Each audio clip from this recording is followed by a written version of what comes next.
Assalamu alaikum wa rahmatullahi wa barakatuh. Welcome to another edition of Vantage Point on ITV. I'm your host, Mohammed Choonara. Thank you for joining us this evening.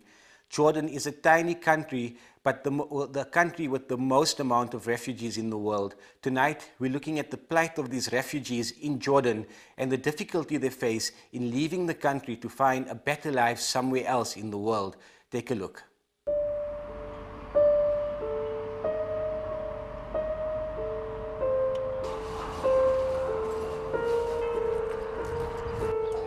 The reality is that the world is not sharing the burden of refugees. It is right now on the lap of Jordan, Lebanon, Turkey, and a couple of other countries. And Europe, the United States, and other countries that could be sharing part of that burden, the Gulf states, are not. We're essentially an international mobile legal clinic. We bring teams of lawyers and doctors and psychologists into the field, identify high-risk refugee or internally displaced person cases, and try and identify pathways to protection for them so that they have a safe place to begin their lives.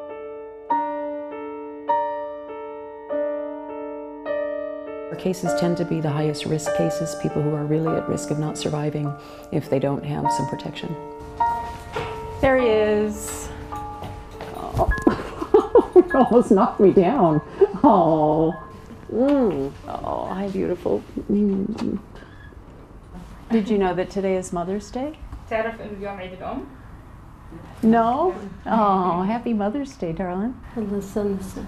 Now, the last time I met with you, there were some weird things going on with your medication, and you weren't feeling very well. Yeah, now he's taking the medication. Everything's going well. It's working better for you now? هلا أحسن الوضع؟ Yeah, a little bit better. You look a lot better than the last time I saw you. You look more peaceful. هو احنا نكيف يعني من ليلة ما تجي جين ما نمنا البارحة. من خابرتين نضلين للصبح قاعدين. لنا ليلتين ما ننام. They don't sleep whenever they hear that you're here. Yusuf is a client that we've had for about a year and a half. He is a victim of torture. He is from Iraq. He was kidnapped and held in captivity for a couple of weeks, and he was very, very badly tortured, and as a result has very difficult injuries. He has what's called fistula, which is related to a form of torture that he was subjected to. He also, we think, has traumatic brain injury as a result of being hit in the head multiple times, which has a huge impact on memory and the ability to articulate a story. So Yusuf, have you had any more contacts from UNHCR? هم حول على حالة نفسية فحصوني كلش ضربوا ملابسي بس أنا قلت له عيب ما أدري شنو قالت لا عادي عادي نزلت ملابسي كلش استحيت من عندها حصلتني ما أدري شنو صورة جواز. Did UNHCR tell you what country they're sending this information to? دكتور لما فحصني بالحالة نفسية قال لأمي طبت الحمام تكرمين قال لأمي استراليا أنا ما أعرف وين وجهوني ما أدري استراليا كندا أمريكا ما أدري. So remember, the United States denied your case, and so you can't go to the United States. He was referred for resettlement to the United States. He had a 10-hour interview with United States officials, and he was denied protection because they said there were gaps in his story. They couldn't comprehend his story. There was no timeline in his story. And this is all related to his mental health pathology. He cannot articulate his story in a coherent way. And then it was referred to Australia, and they're the ones that did the medical exam for you. His mother is with him as well. It's a very codependent relationship. She cannot survive without him, and he cannot survive without her. And how are you feeling about the fact that they were talking about maybe Australia? Where would she go? Remember a long time ago when we were talking to UNHCR and they said maybe they would refer your case for Australia? And that must be why they put Yusuf on the Australia path, because remember we said we wanted you to stay together. للهجرة بعدين قالوا لا رجع عليك قالوا أنت عندك سفر تلبس حفاضة قلت لي نعم وما أخرج على نفسي ما أدري سجلت هجرة بس صمت تزوج فرحت يعني صار عندي فرحة كبيرة كل ساعة ما أخاف على نفسي يعني أقول مرض لا عندي مرض مزعج لسوء عمليتي يعني كل ما تأخر عمليتي. I know. But now we have to make sure, Kadma, that your case is connected so that you don't get scared and left alone. تحكي معهم لأن إحنا رح نحكي معاهم Okay. وجين ما قصرت. You did a lot. نطول. I don't know. I don't have any idea how long it will take or even if there's a guarantee that you will go. So it sounds like right now Australia is reviewing your case and considering it, but we don't know what the answer will be and we don't know when you could go if you're approved. I think they recognize now that it's very urgent, and so hopefully they'll resolve things soon. Okay, go safe. Go safely. Why Yusuf?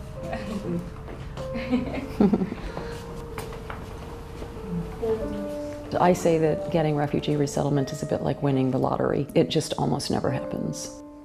It can take 3 to 4 years for a person to go through the process. It's extremely complicated, and 99% of refugees are never resettled. We don't focus only on refugee resettlement. If that were the only option that we thought was a viable option, we probably wouldn't be in Jordan. It would be creating false hope for refugees to come here and say, I'm going to help you with your refugee resettlement case. That would be delusional thinking that 50 of our clients would be able to get onto that pathway. But 50 of our clients deserve protection. And so then our mission, which is actually quite creative, is to identify individual resolution for each individual case based on those facts. So if we have a medical evacuation case, it may not be on a resettlement pathway, but we'll identify a hospital and a team of experts and a country willing to be a host country for that person, sponsors who are willing to support the person. It becomes an effort at community engagement to support refugees, which actually is the way it should be.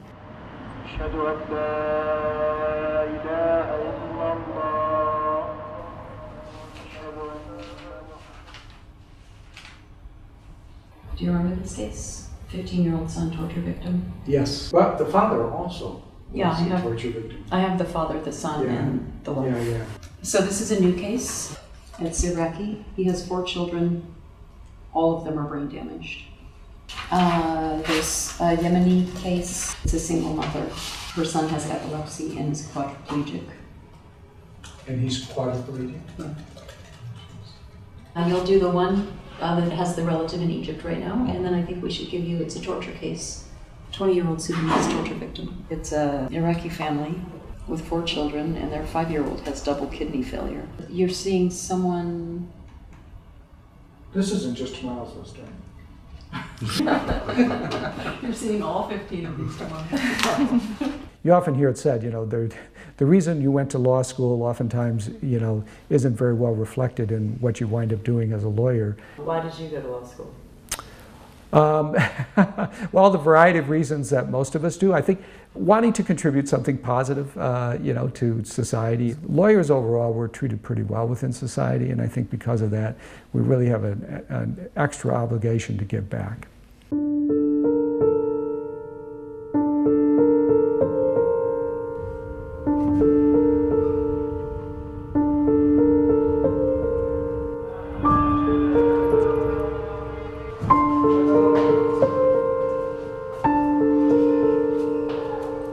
I love that family because it's just a very cohesive family. You can tell there's a lot of affection.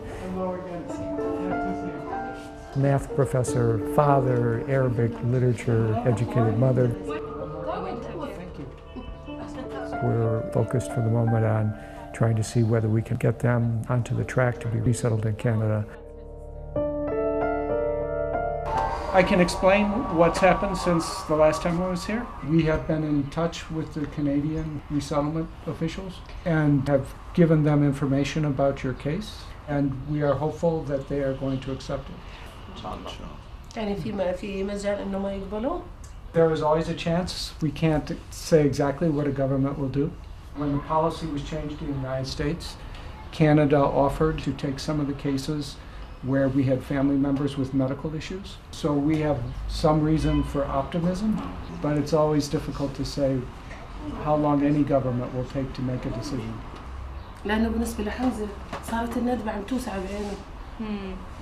We will let the Canadian officials know that and try to move this case as fast as we can.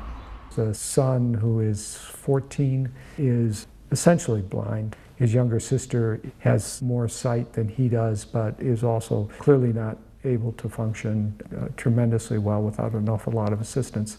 The nature of their affliction is such that if they could get to a place that has sophisticated medical care for vision, they might be able to actually get surgery that would help them to retain at least some of their sight.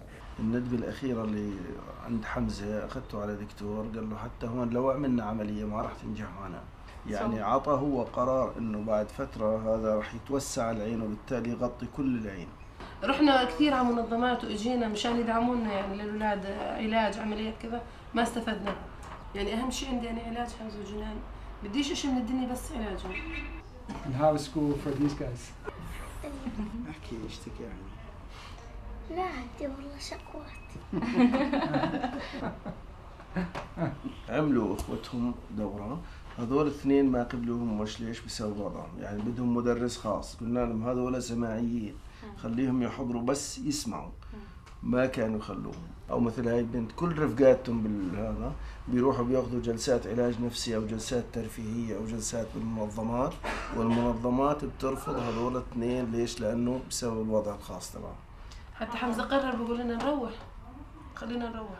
مستقبل ما فيش إنه هو مستقبل نهائيا معدوم. يعني احنا من اوائل الناس اللي سجلوا في المفوضية شهر 12 2011 يعني كان حتى ممكن ملفنا اول ملف قليل يعني احنا من الاوائل بس احنا بنحكي انه ملفنا اول ملف فوقيه ملفات يعني يا ما بلحقوش مشان هيك مش رانين علينا. صعب ينسحب. We're going to take a short break. Stay tuned.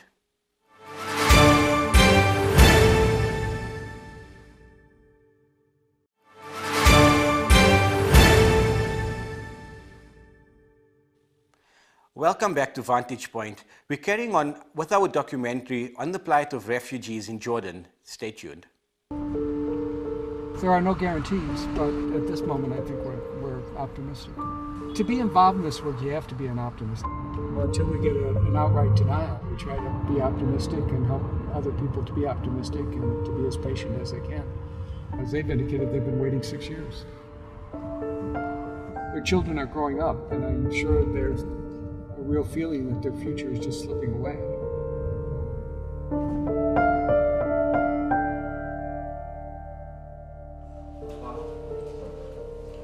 We know our clients well. We have 50 cases, and every time we come to Jordan, we see those individuals.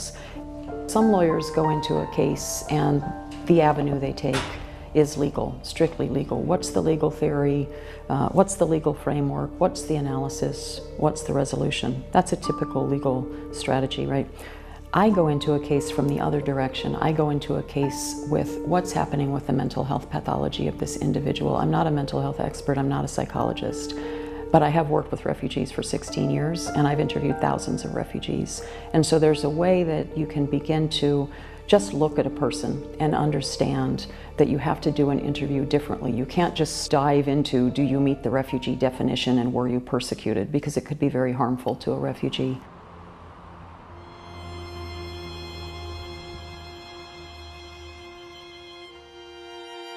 Here in Jordan, there is no sense of ever being able to start a normal life. You're just sort of stuck in this place that is nothing like how your regular life was. You are completely in limbo. You don't know what your future is going to be. You don't know what country you might wind up in. You don't even know if you will wind up in another country.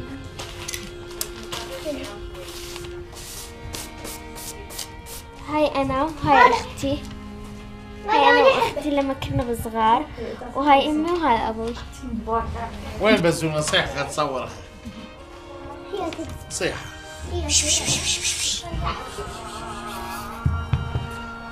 عوف عوف عوف. خليها تحمل، خليها تحمل. خليها نشرب بيها. نفوق بيها نضربها.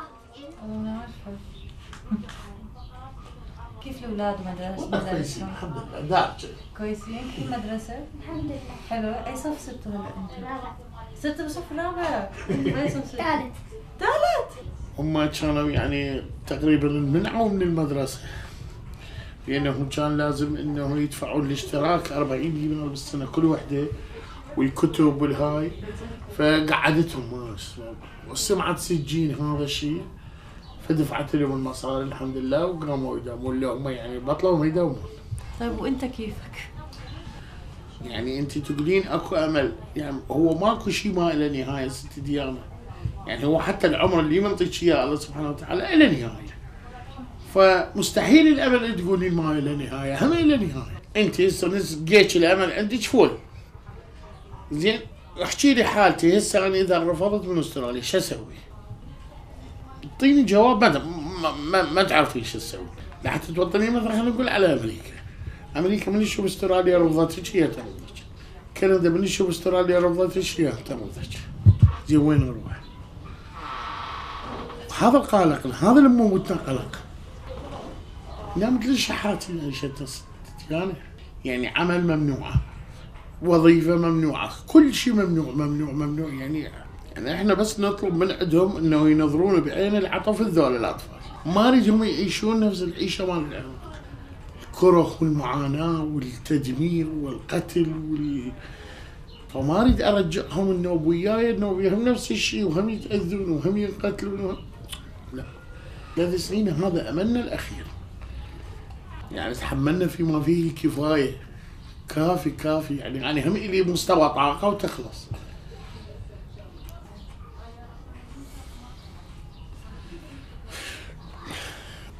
وبعيد عن هذا الاشي كله شو حلمك؟ حلمي انه هذول يكبرون بسلام وما يحتاجون شيء. ولا حلمي يعني ذول لا اكثر ولا اقل. اتمنى هي هاي الابتسامه تبقى وما تنزع من وجوه. ممكن ياخذوا منا كل شيء بس ما بقدروش ياخذوا منا الابتسامه الحلوه والامل. اهم شيء الامل.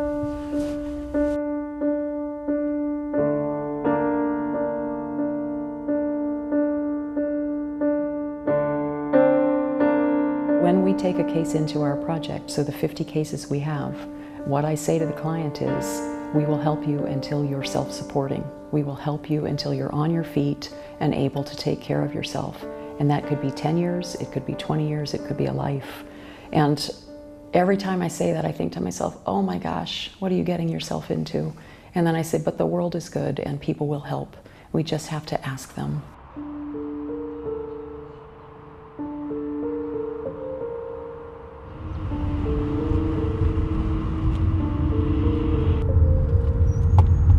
Usually get concrete information on cases when we have these meetings. And then just thinking conceptually what's going on with resettlement numbers, because I think almost their entire operation is predicated on resettlement of cases to the United States.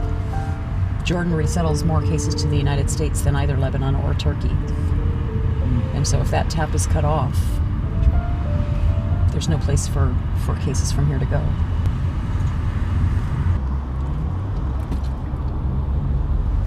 Thank you. Thanks, Omar.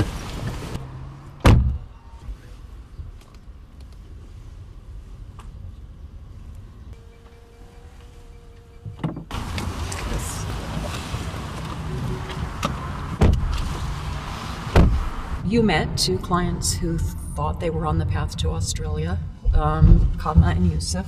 We heard very clearly from Yusuf that he thought that he was leaving for Australia within a matter of days, if not weeks. And we were able to make an inquiry about those 2 cases, first to make sure that the cases are joined, which they are. And so they both have been interviewed by UNHCR and pre-screened and approved for referral to Australia. But what we learned today is that Australia's quota is full. And so until there's a new quota, they're not going anywhere. He obviously needs surgery and it's quite urgent. And they're just stuck here. Yeah. It means that we have to implement other protection measures for them, including continuing to provide safe housing, trying to identify, basically triage medical care for him so that he stays alive while people explore other resettlement possibilities for him. Also so that we can have a conversation with them and adjust their expectations of what's going to happen. And that has to be done very carefully, because when people think they're going somewhere and then they realize they're not, it can have very grave mental health consequences. You know, we've had that case for almost 2 years, and it's a case that will follow for as long as he needs protection, and he may die in Jordan if he doesn't get protection. Obviously, the problem is a huge crisis. 20 million refugees in the world, and all the countries have said our doors are closed. And if we don't find alternative pathways, many people will die. That's where we leave it for now. Truly heartbreaking scenes from the refugee camps in Jordan. Let's make a dua to the Almighty that Allah Ta'ala make it easy for all the refugees out there. We're playing out with a nasheed by Mahir Zain, dedicated to refugees all over the world. From all of us in the Vantage Point team, have a wonderful week ahead. Fi amanillah. Wassalamu alaikum wa rahmatullahi wa barakatuh.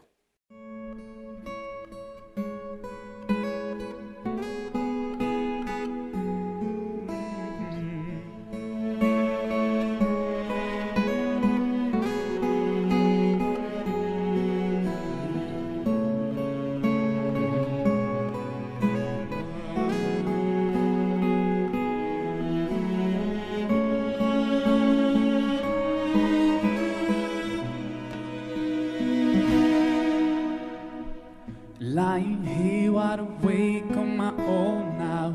Silence is the loudest cry. I'm safe but I've lost everything I've known.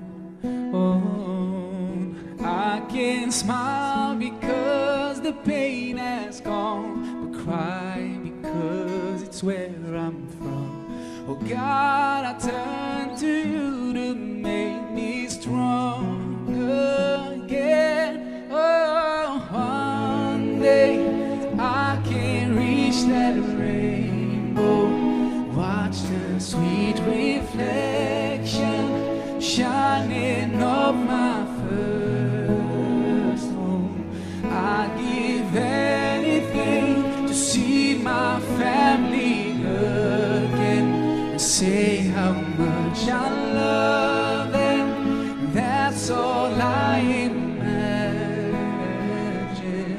One day I wish I could go back tomorrow, if it's only for just 1 second. Put warmth back into a town that's frozen. I can smile because the pain has gone, but cry because it's where I'm from. Oh God, I turn to you to make me strong again. Oh, one day I can reach that rainbow, watch the sweet reflection shining up my first home. I'd give anything to see my family again and say how much I love them. That's all I imagine. Oh, I have cried so many times, and all those tears have washed my eyes. Oh, I see clearly into the light, 'cause I believe. I know one day I'll be home again to start a new life with peace everywhere, right from the start until the end. Oh, I believe that one day I can reach that rainbow. One day, oh, one day I believe that one day, one day I believe that one day I can reach that rainbow, watch the sweet reflection shining up my first home. I'd give anything to see my family again and say how much I love them. That's all I